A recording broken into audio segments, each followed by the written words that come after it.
নমস্কাৰ বন্ধুসকল, পুনৰ স্বাগতম ৰাইজিং অসমৰ নতুন এটা খবৰলৈ। বন্ধুসকল, ৰাতিপুৱা বহুকেইটা গুৰুত্বপূৰ্ণ খবৰ ইতিমধ্যে ওলাই আহিছে আৰু ইয়াৰ প্ৰতিটো খবৰ আপুনি জনাটো অতিকৈ প্ৰয়োজনীয়। আৰু সেয়ে বন্ধুসকল, ভিডিঅ'টো স্কিপ নকৰাকৈ প্ৰথমৰ পৰা শেষলৈকে চাই থাকিব। আৰু বন্ধুসকল, আপোনালোকক এটা সৰু ৰিকুৱেষ্ট, যদি ভিডিঅ'টো চাই ভাল লাগে তেনেহ'লে লাইক কৰি দিব আৰু আমাৰ নতুন নতুন ভিডিঅ'সমূহ পাবলৈ চেনেলটো ছাবস্ক্ৰাইব কৰি কাষত থকা বেল আইকনটো বজাই দিব।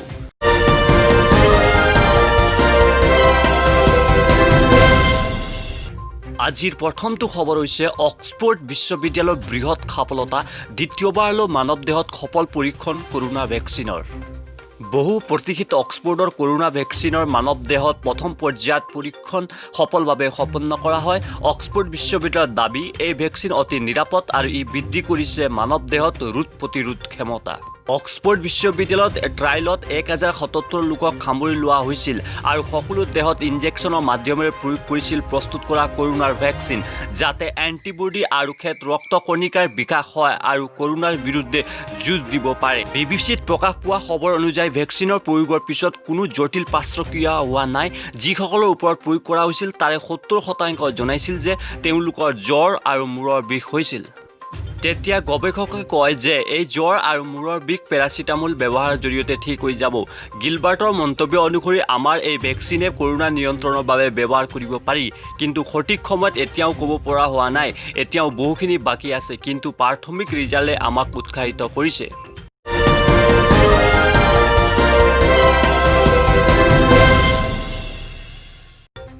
এতিয়া আহিছোঁ দ্বিতীয়টো খবৰলৈ। কৰোনাৰ সমান্তৰালকৈ এইবাৰ জাপানীজ এনকেফেলাইটিছৰ আতংক, গহপুৰত এগৰাকী মহিলা আক্ৰান্ত। এফালে কৰোনাৰ মহামাৰী, আনফালে বানৰ সংঘাৰ। তাৰ মাজতে শেহতীয়াকৈ দেখা দিছে জাপানীজ এনকেফেলাইটিছ ৰোগৰ প্ৰাদুৰ্ভাৱ। গহপুৰত এগৰাকী মহিলা আক্ৰান্ত হৈছে জাপানীজ এনকেফেলাইটিছত।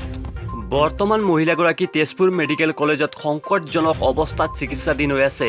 চিকিৎসা বিভাগৰ তৰফৰ পৰা অঞ্চলটোত ঔষধ ছটিওৱাৰ লগতে বিশেষ সতৰ্কতামূলক ব্যৱস্থা গ্ৰহণ কৰিছে বুলি গহপুৰ মেলেৰিয়া বিভাগৰ এক সূত্ৰই প্ৰকাশ কৰে। ইয়াক লৈ এতিয়া অধিক শংকিত হৈ পৰিছে জনসাধাৰণ। শেহতীয়াকৈ গহপুৰত 3জন ব্যক্তিৰ দেহত ধৰা পৰিছে কৰোনা পজিটিভ। এতিয়া আহিছোঁ আন এটা গুৰুত্বপূৰ্ণ খবৰলৈ। মাস্কৰ পৰা বিয়পিব পাৰে কৰোনা, সতৰ্ক কৰি দিলে কেন্দ্ৰীয় স্বাস্থ্য মন্ত্ৰালয়। মাস্কক কৰোনা প্ৰতিৰোধৰ অন্যতম সাধন আখ্যা দিয়া হৈছিল। ইমান দিনে সেই মাস্কৰ পৰা বিয়পিব পাৰে কৰোনা।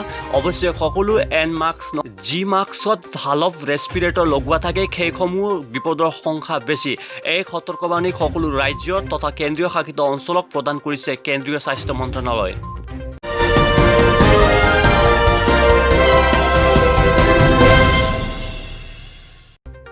এতিয়া আগবাঢ়িছোঁ আন এটা গুৰুত্বপূৰ্ণ খবৰলৈ। 6 মাহৰ পিছতো নাগৰিকত্ব সংশোধনী আইনৰ বিধি নিৰ্ধাৰণ কৰা নাই, নতুনকৈ সময় বিচৰা নাই কেন্দ্ৰীয় গৃহ মন্ত্ৰালয়। নাগৰিকত্ব সংশোধনী আইনখন প্ৰণয়নৰ পাছত কাৰ্যকৰী কৰিবলৈ প্ৰয়োজনীয় বিধিসমূহ নিৰ্ধাৰণ কৰিবলৈ নিৰ্ধাৰিত 6 মাহ উকলি যোৱাৰ পাছতো কিন্তু গৃহ মন্ত্ৰালয় পুনৰ সময় বিচাৰি কোনো পদক্ষেপ লোৱা নাই। সংসদীয় নিয়ম অনুসৰি এখন প্ৰণয়ন হোৱা আইনৰ ৰাজপত্ৰিত জাননী জাৰি হোৱাৰ পাছত 6 মাহৰ ভিতৰত আইনখন সম্বন্ধীয় বিধিসমূহ নিৰ্ধাৰণ কৰিব লাগিব। নাগৰিকত্ব সংশোধনী আইনৰ বেলিকা এই সময়ৰ অন্ত পৰিছে যোৱা 18 জুন তাৰিখে। এই আইনখনৰ ক্ষেত্ৰত কেন্দ্ৰীয় গৃহ মন্ত্ৰালয়ে বিধি নিৰ্ধাৰণ কৰিব লাগিব। কিন্তু কেন্দ্ৰীয় গৃহ মন্ত্ৰালয় 6 মাহৰ সময়সীমা উকলি যোৱাৰ এমাহৰ পাছতো পুনৰ 6 মাহ সময় বিচাৰি সংসদীয় কমিটিলৈ প্ৰেৰণ কৰা নাই কোনো ধৰণৰ পত্ৰ। নিয়ম অনুসৰি parliament standing committee on subordinate ৰেগুলেশ্যনৰ তত্ত্বাৱধানত আইনসমূহৰ বিধি সংশ্লিষ্ট মন্ত্ৰালয়ে প্ৰস্তুত কৰে। এই কমিটিখনৰ অধ্যক্ষ সাংসদ কে ৰঘু ৰামকৃষ্ণ ৰাজুৱে ইংৰাজী দৈনিক দ্য হিন্দুক জনোৱা মতে, কেন্দ্ৰীয় গৃহ মন্ত্ৰালয়ৰ পৰা বিধিসমূহ প্ৰস্তুত কৰা নতুন সময় বিচাৰি কোনো ধৰণৰ অনুৰোধ অহা নাই, বৰঞ্চ কমিটিয়ে ষ্টেটাছ ৰিপৰ্ট বিচাৰি মন্ত্ৰালয়ৰ পত্ৰ প্ৰেৰণ কৰিব।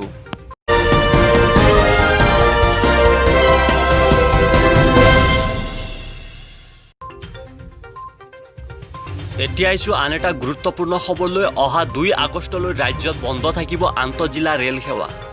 কৰোনা মহামাৰীৰ বাবে স্তব্ধ হৈ পৰিছে জনজীৱন, বন্ধ হৈ পৰিছে যাতায়াত ব্যৱস্থা। তাৰ মাজতে বুধবাৰৰ পৰা অসমত বন্ধ হ'ব আন্তঃজিলা যাতায়াত ব্যৱস্থা। তাৰ মাজতে উত্তৰ পূব সীমান্ত ৰেলৱে বা ৰাজ্যত বন্ধ ৰাখিব আন্তঃজিলা ৰেল সেৱা। অহা 2 আগষ্টলৈ ৰেল সেৱা বন্ধ ৰখাৰ সিদ্ধান্ত গ্ৰহণ কৰিছে যদিও আন্তঃৰাজ্যিক ৰেল সেৱা অব্যাহত থাকিব বুলি জনাইছে উত্তৰ পূব সীমান্ত ৰেলৱেৰ জনসম্পৰ্ক ৰক্ষী বিষয়া নিপেন ভট্টাচাৰ্যই। ইতিমধ্যে গুৱাহাটীৰ পৰা দিল্লীলৈ চলাচল কৰি আছে ৰাজধানী এক্সপ্ৰেছ, ব্ৰহ্মপুত্ৰ মেল আৰু গুৱাহাটীৰ পৰা মুম্বাইলৈ চলি আছে লোকমান্য তিলক এক্সপ্ৰেছ। ঠিক তেনেকৈ এই 3খন ৰেল দিল্লী আৰু মুম্বাইৰ পৰা গুৱাহাটী হৈ ডিব্ৰুগড়লৈ চলি আছে।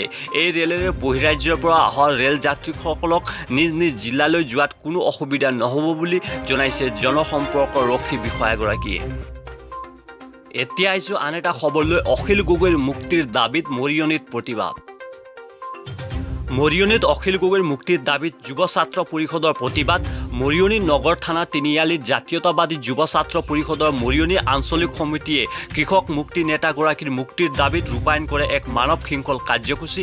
অখিল গগৈসহ কাৰাবন্দী হৈ থকা কৃষক মুক্তিৰ সতীৰ্থক মুক্তিৰ দাবী জনায় যুৱ ছাত্ৰ পৰিষদে।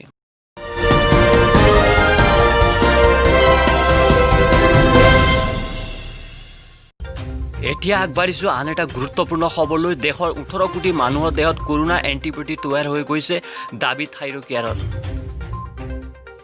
দেশৰ প্ৰতিটো মুহূৰ্তত বাঢ়িছে কৰোনাৰ সংক্ৰমণ। যোৱা 24 ঘণ্টাত 37,000 মানুহ কৰোনা আক্ৰান্ত হৈছে। মুঠ আক্ৰান্তৰ সংখ্যা 11,55,000 জন। কৰোনাৰ কাৰণে মৃত্যু হৈছে 28,084 জনৰ। দেশত মৃত্যু হাৰ এনেকৈ বাঢ়িলেও আশা ৰেঙনি দেখুৱাইছে বিশেষজ্ঞসকলে।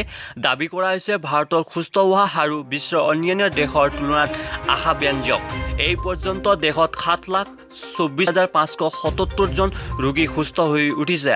আন এক আশাপদত পৰিসংখ্যা মতে সমগ্ৰ পৃথিৱীত যি সময়ত মৃত্যুৰ হাৰ 4.13%, ভাৰতত কৰোনাৰ মৃত্যু হৈছে 2.43%। ইয়াৰ লগতে আন এক সুখবৰ শুনাইছে দেশৰ অন্যতম বৃহৎ গৱেষণাগাৰ এক পৰিসংখ্যাই। তেওঁলোকৰ ওচৰত থকা কিছু তথ্যৰ ভিত্তিত থাইৰকেয়াৰে জনাইছে যে দেশৰ 18 কোটি মানুহৰ দেহত কৰোনা এণ্টিবডি ইতিমধ্যে তৈয়াৰ হৈ গৈছে। এতিয়া আহিছোঁ আন এটা গুৰুত্বপূৰ্ণ খবৰলৈ। অসমীয়া চলচ্চিত্ৰ জগতৰ মোহময়ী অভিনেত্ৰী গীতাৱালী ৰাজকুমাৰীৰ দেহত ধৰা পৰিছে COVID-19ৰ সংক্ৰমণ। মঙলবাৰে যোৰহাটত ৰেপিড টেষ্ট কৰোৱাৰ পিছতে COVID-19ৰ অৱস্থিতি ধৰা পৰে অভিনেত্ৰীগৰাকীৰ শৰীৰত। সোমবাৰে অভিনেত্ৰীগৰাকীৰ জ্যেষ্ঠ ভগ্নী শুভলক্ষ্মী ৰাজকুমাৰীও আক্ৰান্ত হৈছিল COVID-19ত। ডক্টৰ শুভলক্ষ্মী ৰাজকুমাৰীৰ যোৰহাট বিদ্যালয়সমূহৰ পৰিদৰ্শক। আনহাতে অভিনেত্ৰীগৰাকীৰ কন্যা অনুষ্কা ৰাজকুমাৰীও আক্ৰান্ত হৈছে কৰোনা ভাইৰাছত। বন্ধুসকল, আজিলৈ ইমানেই। অহাকালিলৈ নতুন এটা ভিডিঅ'ত আকৌ এবাৰ